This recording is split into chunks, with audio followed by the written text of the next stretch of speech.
হাঁহৰ মাংস কোনে কোনে ভাল পায় আজি হাঁহৰ ৰেচিপি লৈ আহিছোঁ ব'লক আজি এতিয়া ভিডিঅ'টো ষ্টাৰ্ট কৰোঁ এতিয়া হাঁহৰ মাংস মই এটা হাফ কেজি লৈ লৈছোঁ এতিয়া মই আৰম্ভণি দিছোঁ এইফালে চাওক মই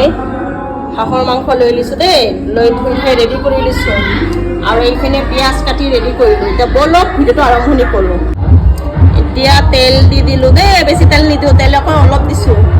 তেল গৰম হৈ গ'ল এতিয়া গৰম মছলা দি দিলোঁ তেজপাতৰ লগত এইখিনি অলপ লাৰি দিওঁ এতিয়া পিঁয়াজখিনি ঢালি দি আছোঁ দেই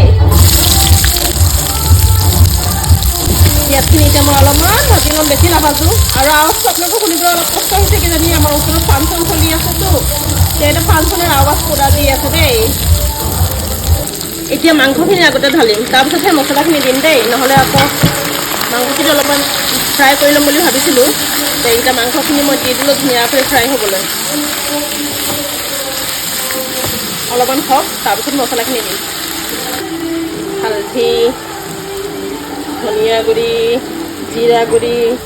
জলকীয়া গুড়ি নিমখ আদা নহৰু জিৰাৰ পেষ্ট আৰু এইখিনি হ'ল জলকীয়া আৰু হালধিৰ পেষ্ট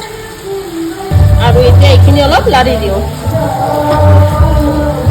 লাৰি দি আছোঁ হাঁহৰ মাংস খাই কোনে কোনে ভাল পায় দেই কমেণ্ট কৰি জনাবাচোন মই কিন্তু বহুতেই ভাল পাওঁ ঠাণ্ডা দিনত আকৌ খাইছোঁ আজি কিবা মন গ'ল খাবলৈ কাৰণে তাৰ বাবে বনালোঁ দেই আৰু কেনেকুৱা হৈছে বনোৱাটো আপোনালোকে ক'ব বনাব পাৰোঁ নে নোৱাৰোঁ মই আকৌ ৰন্ধা বঢ়া আপোনালোকেতো মোৰ ভিডিঅ' চাই নে নাচাই নাজানো যোনে যোনে চাইছে সিহঁতকে সুধিছোঁ দেই বনাব পাৰোঁ নে নোৱাৰোঁ কমেণ্ট কৰি জৰুৰ জনাব যে এইখিনি মোৰ লাৰা হৈ গ'ল এতিয়া ঢাকি দিম খাবলৈ দিম অঁ এতিয়া চাওক এই মাংসখিনি কিবা লাৰি দিওঁ দেই চাওকচোন কি ধুনীয়া কালাৰ উঠিছে দেখিছেনে এতিয়া দেখাতে বগা বগা হৈছে এতিয়া কালাৰটো ধুনীয়া হৈছে এতিয়া ইয়াত মই মিক্স কৰিম আলু দেই আলু নিদিলে ভাল নালাগে কোমোৰা হ'ব লাগিছে কিন্তু মোৰ কোমোৰা নাই আলু ঢালি দিলোঁ কোমোৰা মই পোৱা নাই ডাঙৰ কোমলীয়া কোমোৰা যিহেতু ভাল নালাগে ন ডাঙৰ কোমোৰা হ'ব লাগে বুঢ়া কোমোৰা হ'ব লাগে চাল কোমোৰা হ'লে বেছি ভাল লাগে এতিয়া উপায় নাই যি আছে তাকে বনাইছোঁ এয়া আলু মিক্স কৰি দিলোঁ পানীটো এতিয়া নিদিওঁ অলপমান জাল হ'বলৈ দিম ঢালি দিলোঁ ঢাকি দিছোঁ এইখিনি মই এতিয়া এইখিনি অলপ লাৰি দিলোঁ লাৰা হৈ গ'ল দেই পানী দি দিম পানী দি আলুখিনি সিজিবলৈ দিব লাগিব এই পানী দি আছোঁ দেখিছেনে হাঁহৰ মাংস ভাল পায়নে